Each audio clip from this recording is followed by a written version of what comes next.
Welcome, Dee Daniels. So great to see you live in person. Welcome to Backstage at CapU. Yes, I can't tell you how happy I am to be here and just to be out on a stage. No We're on less. stage, we're not backstage. Yeah. But Yeah, and to share it with you, that's great. Yeah. well, thank you've you. been such a wonderful part of our history here at CAB. You really kicked off our jazz series back in 1998 in such a profound, wonderful way, which I want to talk about more. But I think I want to go back. First of all, you've been a North Vancouver resident for many, many years. Yeah. But originally from the United States, from Yeah. California. Right. So I'm always really curious with artists about going back into your childhood and your first musical memories, how you came to be who you are. How I can, in a nutshell. Music has always been in my life, right? My mom sang in the choirs, and she was a choir director. By the time I was 11, I was hired to be the pianist for 3 choirs in the church. You were 11. I was 11. You I made were a real prodigy. $2 a week, and I was rich. So the funny thing is, growing up, my passion was art. I could get involved in art in various disciplines and be there 24/7. You know, I just loved it. And so music I enjoyed, you know, and I could do it, but I just never thought of it as a career, you know, until after I got my degree in art and had started teaching high school in Seattle and ran into a band that I had sat in with when I was going to school in Montana, because I did sing with 2 bands when I was a junior and senior in university, right? And I enjoyed it, but for me it was just a means of helping myself get through school financially, right? And Sounds like it came easy to you, Dee. Like were you just born with this gift of an incredible voice? well, I don't know, you know, in church, I had to do it. You know, I was expected because Did my you know mom. how good you were? No, No, just no, you know, you just I like I know. said, they encouraged all the kids, you know. I know how bad I am, so I just don't sing in front of people at least. Yeah, no, you know, I knew I could sing, you know, but how good I was, I didn't care, you know, because it was something I was expected to do, right? So, and I enjoyed it, you know, but I was just really passionate about art, you know, and Do you still paint, draw? no, I try to dress myself on stage, make sure everything is coordinated, and that's pretty much it. You know, I still have the eye, but to actually, you know, create something.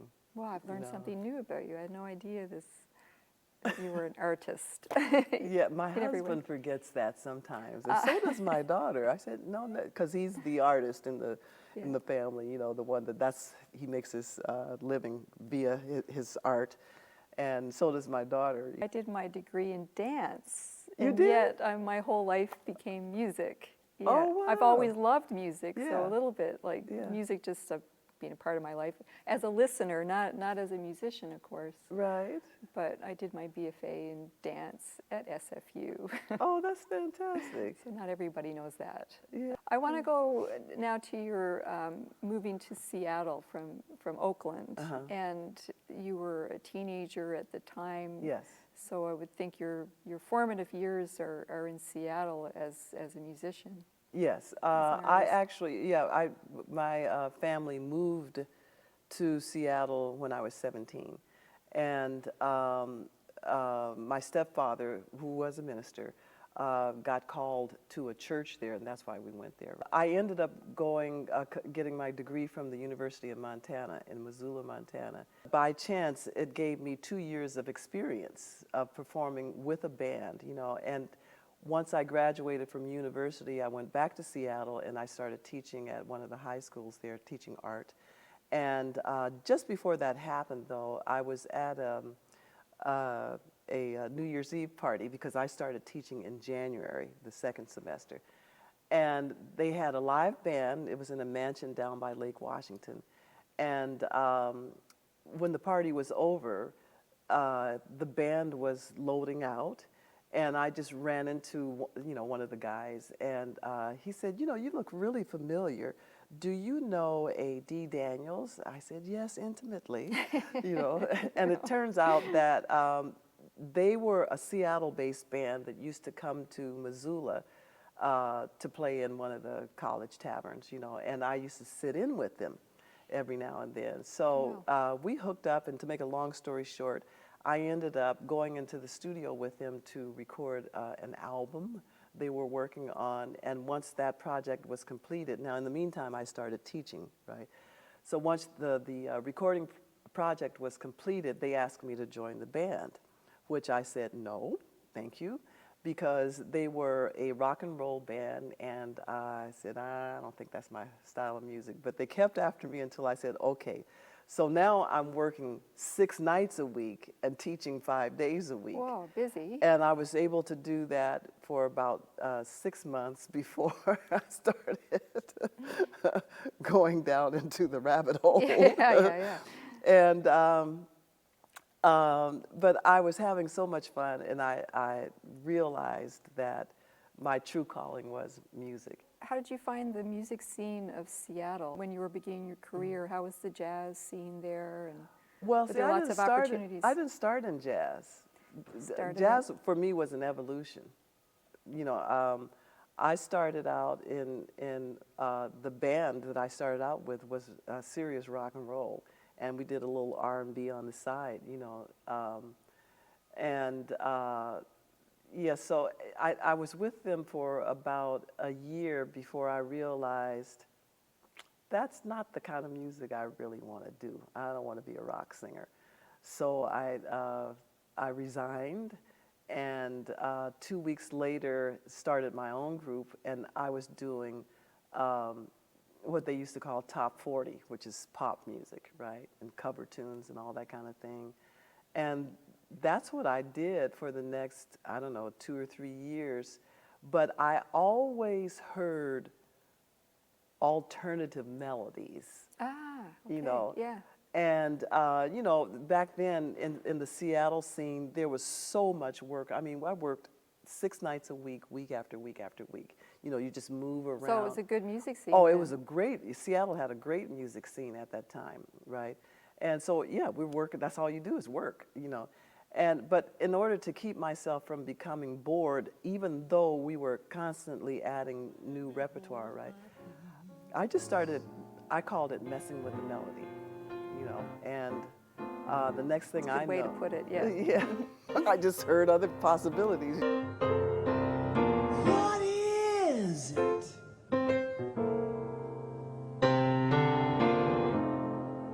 Makes me act so very strange. What is this? Makes me wanna run on in Jesus' name, whatever it is. It won't let me. It won't let me hold my peace. And I realized that what jazz offered me that R&B and pop stuff did not offer me was freedom to express myself, to tell my stories the way I felt like telling them in the moment as I was telling them each time, which meant I didn't have to tell them the same way every time, and I found that very exciting, and it just really got my creative juices going. So it was that evolution for me was like a match made in heaven. It must be so liberating. Oh my God, yeah. No performance of any song is ever the same twice. Yeah, Yeah. yeah, and you know, because I'm not the same. Well, I have loved watching you perform. Every time you sing, you're completely in the moment, and your delivery is so emotionally honest. People say hairs on the back of your neck go up, and you feel this sort of, you fill up when you hear a real singer like yourself who really is deep into the music and invested in what you're singing. Yeah, well, thank you for that. I appreciate that.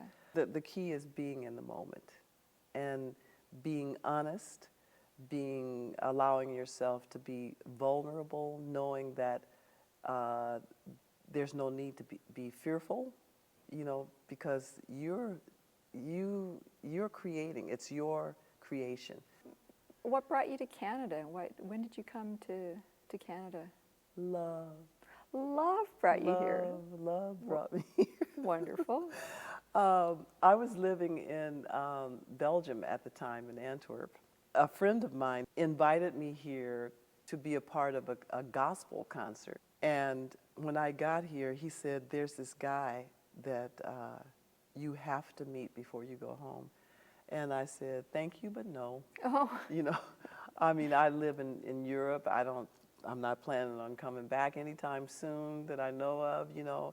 And funny thing is, I had done a lot of personal development work while I was in Europe, you know. And I was in a space where I liked myself, I loved myself, I felt free and open, and I realized the difference between needing to be with somebody and desiring to spend my time or life with someone, you know. So, yeah, I was carefree, you know. So I said, nah, no thanks, I'm not interested. He said, no, you have to meet this guy. And the guy was, he was a graphic designer, and he had hired this guy to create all of the promotional materials, you know, the posters and all that kind of stuff. Doug was at the concert, and so he saw me, but I didn't see him, right? I didn't know who I was looking for, you know. So the next day, Darren came and picked me up from the hotel and took me to Doug's office unannounced. Now, I didn't know I was going there. I thought I was going to breakfast. Oh. Doug didn't know I was coming. So all I of like a this sudden, Darren guy. yeah, all of a sudden, here we are, and I see this guy, and I saw him, I saw his body, but I went right into his eyes, and it was like incredible. Aww. And I said, it scared me. It really scared me because I don't know, I don't even know how to describe that. Fate was unfolding for you. Yes, it was, you know, and so Doug invited Darren and I and his partner to dinner the next day. So he I didn't know this, no, it's 2 days later. I didn't know this at the time, but he took off work, he had his own business, and went to a cooking class to learn how to make teriyaki salmon. Wow, for you. Made his own teriyaki sauce. Yeah. So it was a total mutual. It was a mutual thing. Cupid's arrow hit a bullseye. Yeah. Yeah. So anyway, we had this fantastic dinner, and then we went to see. Ain't Misbehavin' was playing at the Review Theater. So we got there a little bit late, and we ended up having to stand up in the back and watch. And you know, we're standing up, where our shoulders are touching, and I remember thinking, if I could just unzip this guy, I would climb in and zip myself back up. You know? And at the end of the concert, that was it. I shook his hand, kissed him on the cheek, because I had a flight back home, you know, the next morning. And yeah, I thought, well, that was really nice, you know, but I live here and he's there. Yeah. So 3 days later, I got a call from Darren and said, you know, one of the sponsors wants to have you back at Malcolm Bowl. Can you come back in 3 weeks? Well, I could. And by the way, did you receive this letter from Doug? I said, no, he didn't send it FedEx, so no. The letter came 3 days before I left. But, you know, fast forward, we ended up being married the next year, a year and 4 days after the day we met. We got married in Seattle, but I've been based here ever since. And Oh, what a beautiful yeah. story. Yeah, and so what a, we just celebrated last month our 34th anniversary. We're still Congratulations. honeymooning. Well, you I know. can tell when you talk about Doug, like your face lights up, and it's 34 years of bliss. Bliss, Obviously, yeah. I've met Doug. He's wonderful. He's Yeah. just a positive, wonderful presence, and the two of you together just make me happy in this story. I love that you shared this with me. Well, thank you. I didn't know I was going to do that. But So I do want to go back to the year 1998, though, when Yes. we did our first show together, Dee. I was so Yes. green. I had just started working here when theater opened in 1997. Right. So like maybe right. 4 or 5 months later, A-Band and Nightcap are big premier student, senior ensembles in our jazz program. And jazz program had a great reputation, and we had wonderfully Yeah. talented students. And it seemed like a great opportunity to have guest artists come and work and perform with our student ensemble. I think I had to get on the phone and call you. I had to find your phone number. Yeah. And you were so nice. I was like intimidated because I hadn't negotiated and done this work before. I was so right. green, but you were so nice, Dee. You said yes. And but then we had to put on this really big show with you, and it was sort of definitely before online booking of tickets. Oh my and God, yeah. a lot of the tickets were just like at the door, like Yeah, yeah. hopefully people will come to our show. And we sold out. It was Yeah. like unbelievable. It was such a great concert. I will never ever forget it. You've been such a great supporter of CapU, starting the Dee Daniels Vocal Scholarship for our students. And I guess I'd like to hear from you just about your experiences being an educator and giving back to young aspiring vocalists. My mom used to say, "You're just a natural born teacher."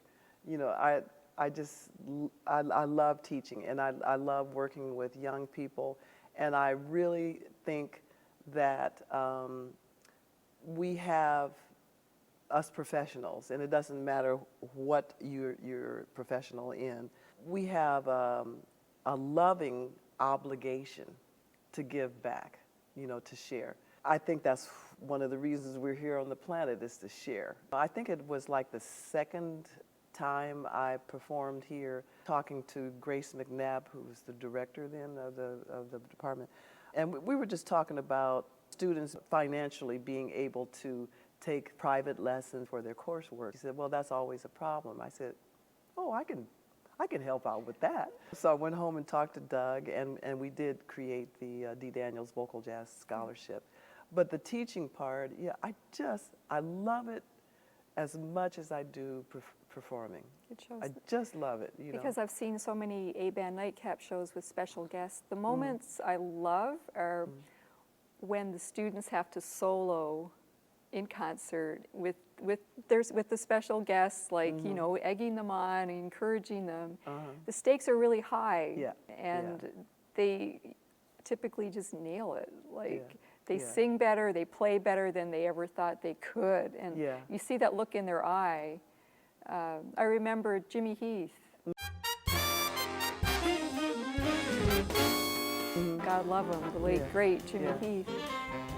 One of the kids did a solo sax, which would have been really nerve-wracking to do it in front of Jimmy Heath. Yeah.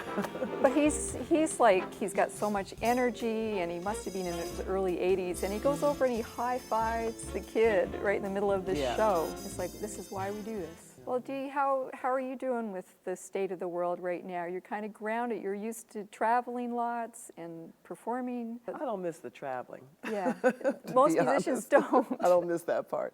You know Denzel Sinclair. I do know. Okay, well, Denzel. Well, you guys did a very memorable show together here. Well, we continued that, and then last year in January, we premiered symphonic pops program called Unforgettable 100 Years of Nat and Natalie Cole, right, in celebration of the centennial for Nat Cole. And we were booked up through this year to travel around to orchestras, mostly in the States, but some in Canada as well, to do these programs, and those all got canceled, and so that was hard because, first of all, I totally enjoy working with Denzel.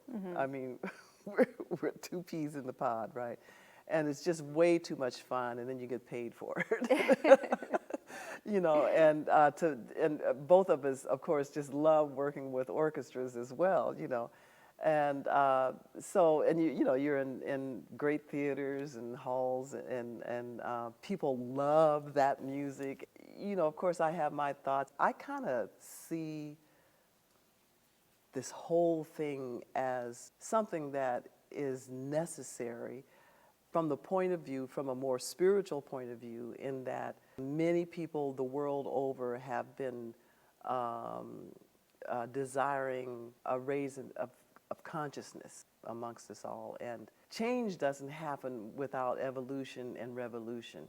So I kind of feel like we're in the revolution part of it right now, and that the pandemic was a necessary part of that in order to get everybody's attention. Yeah, we're all To at home. slow, yeah, we're at home, so we can see, we can hear, we can feel, you know, and but when that happens, you know, the revolution, it never, change never, ever, ever comes the way you think and you plan. It never does. But if once you have the desire and you put it out there, you have to be open to however it comes, knowing that there is light at the end of the tunnel, and that this transformation will be made.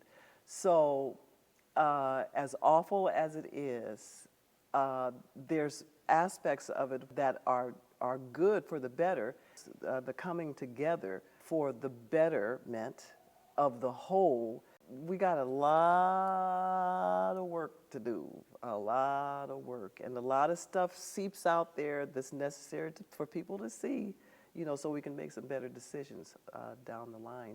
This pandemic will end. Pandemics have come and gone. Yeah. Like, it feels like we're so stuck in the middle of it, Yeah. and there's no light yet at the end of the tunnel. But Yeah, yeah. you imagine the party we'll have when it's safe again. Yeah, yeah. Like, I think we'll appreciate so many things more. You have been busy with a new album, though, Dee, The Promise. Yes, Is The Promise. It had a soft release, and we're Yeah. going to do a hard release through Cellar Music.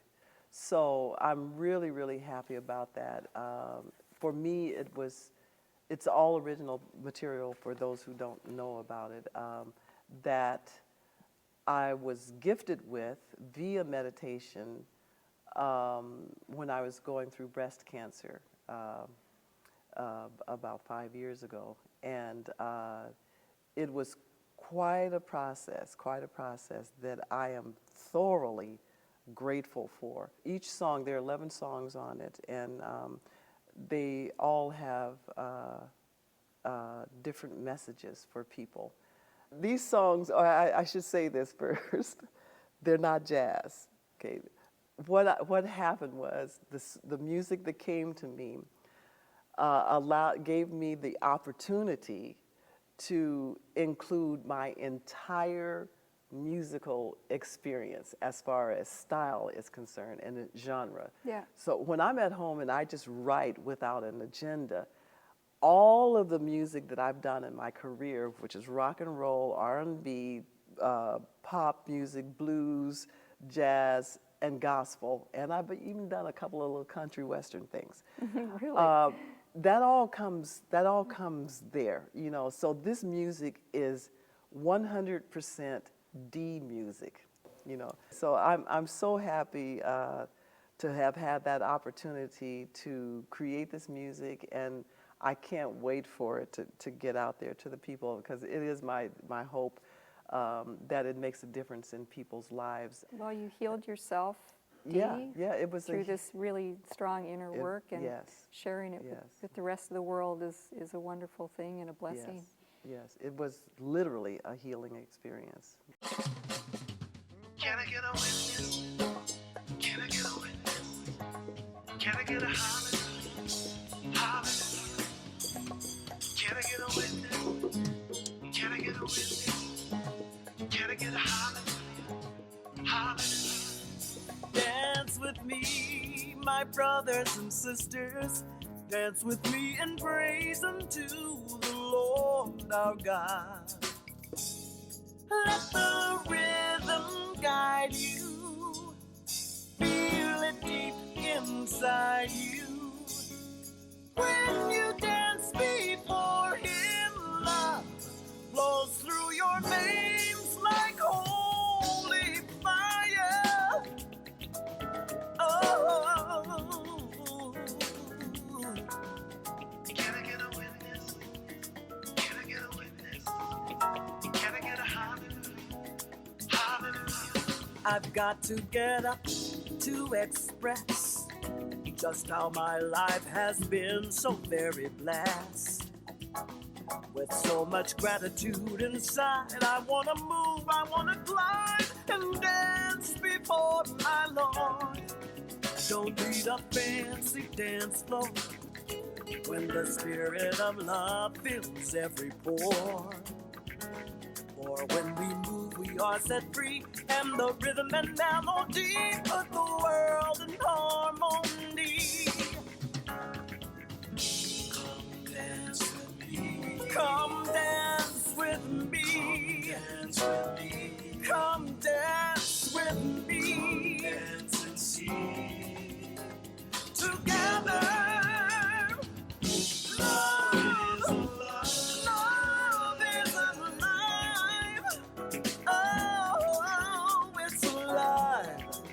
Come on and dance with me. Love, love is alive. David danced before the Lord with all his might. It opened up his heart to see the light. It turned his weeping to laughter and his sorrow to rapture when he danced the dance of love. Let's dance all through the night into the early morning light. It's in the spirit I want to be. Love is alive in you and me when we dance the dance of love. Come dance with me. Dance with me. Come dance with me. Dance and see. Together.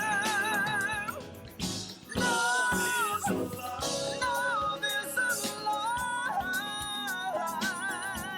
Oh, talking about love, love, love.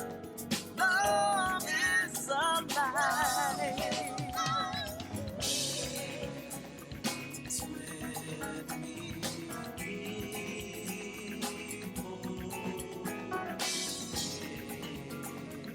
praise unto the Lord. Come on and dance with me. It's with me.